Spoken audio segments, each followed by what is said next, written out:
For the last couple of years, I was a debate and forensics coach, and I would continually tell my kids that it's all good and well to debate subjects and learn more about them, but at some point you had to step up and actually be that change that you want to see. And I decided that it was time for me to practice what I preach. So I looked at all of the different offices and the change that I might be able to affect if I were to run, and I decided to run for governor.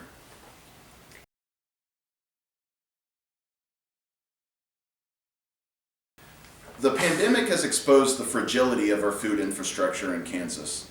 Farmers were unable to get their livestock to market, grocery stores couldn't keep products on the shelves, and the price of daily necessities went through the roof. And in fact, many of them weren't even available at all.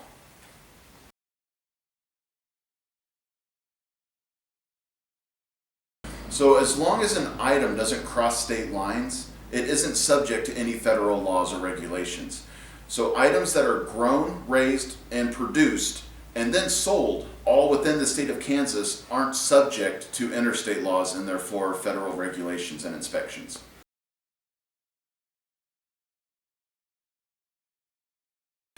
Even if we had fully voluntary inspection, people will still continue to get their food inspected. Larger grocery stores and restaurants will require inspection of the foods they sell or serve. Beyond that, KDA inspection will become similar to organic. People won't be required to put it on their food, but it makes good business sense to get that certification.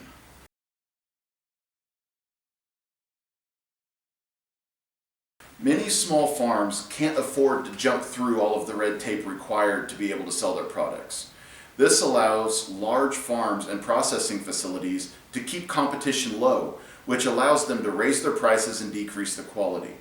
Competition is vital to keep food affordable and at a good quality. This also allows more people the opportunity to create a second or even possibly a primary source of income, and that will help stimulate the Kansas economy. Easing or even eliminating regulations requiring food inspections doesn't affect the liability of selling unsafe food. Also, it's always in the best interest of any business that wants to stay in business to not make their customers sick. This can also be solved with simple labeling. If a business is paying to get their facilities or food inspected, they would naturally put that on the label. Then it would be up for the consumer to decide which one to buy. It's a truly free market.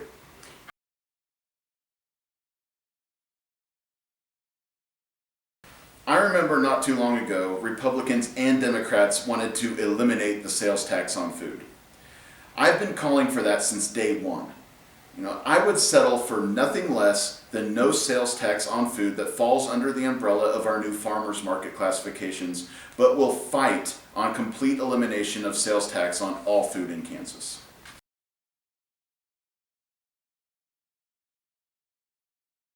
In Kansas, we spend $30,000 a year imprisoning just one person. When you add in the fact that a significant portion of individuals in the Kansas court system use a public defender, the amount of money the state spends locking up nonviolent drug users is embarrassing. So I'm proposing real criminal justice reform that will recognize that nonviolent drug offenses are not worthy of felony convictions, and that substance abuse and addiction is a health issue and not a criminal issue.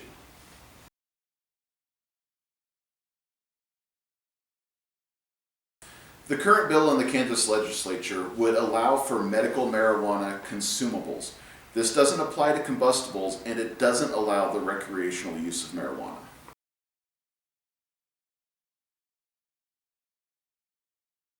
Full legalization would be a financial boon for the state. Between the amount of money raised through taxation of non-medical sales and the amount of money saved by not locking up marijuana users, we could net the state $100 million a year.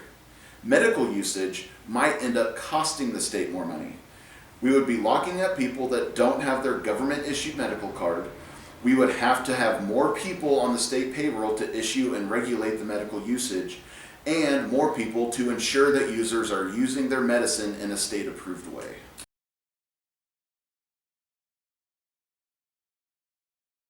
No, No, we will reduce the simple possession of all drugs to a misdemeanor that can't be punishable by jail or prison time. This will also help save the state millions of dollars per year by not having to pay to keep those people in privately owned prisons.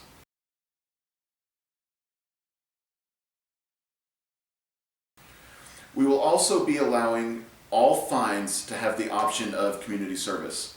Along with this, all counties will have reciprocity when it comes to the community service. So if you get a speeding ticket in Johnson County, but you live all the way in Finney County, you would be able to do your community service in your home county.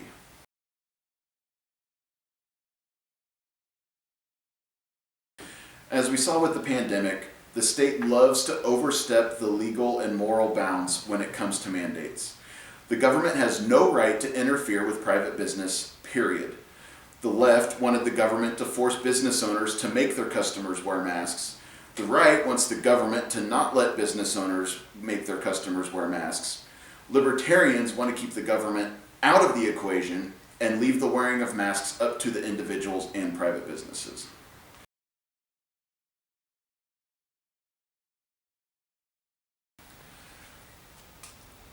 Libertarians are easily the most American party, as there is nothing more American than holding your government to a higher standard.